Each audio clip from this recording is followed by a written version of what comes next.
عارف ان الشتا دخلت وعايزين نروق على الدنيا.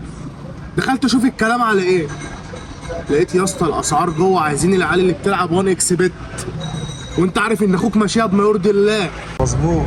ببص على جاكيتايه السعر كام؟ لقيت 4500. انا قلت ده الخط الساخن بتاع المحل. بسأل اللي شغال في المحل وبتاع، بيقول لي لا يا فندم ده سعره 4.5.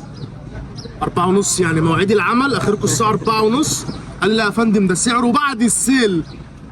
يا ناس يا كويسه. المهم قلت ايه، بلاش جاكيتايه، سويتشيرتات وبتاع. فبقول له اخويا السويتشيرت ده عامل كام وبتاع. قال لي لا يا اخويا ده اسمه هودي. هودي ايه يا راجل يا جدع؟ ما علينا بكام؟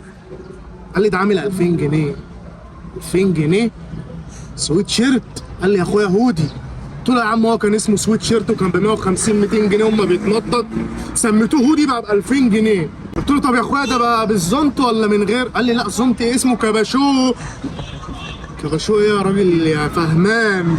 كباشو ايه يا عم، ده انت مش شايفني خالص. شفت جاكيت ورا على الستاند عجبني وبتاع اسباني. قلت له طب البامب بايه؟ استنيه يقول لي ب 150 جنيه. لقيته بيقول لي ب 2350. قلت طب اشوف البناطيل ايه الدنيا. لقيت بنطلون مكتوب عليه 3000 يعني 3000. قلت يمكن في غلطه ولا حاجه. ابتديت ايه ازوم، ابتديت اخد سكرين شوت للتيكت بتاع البنطلون.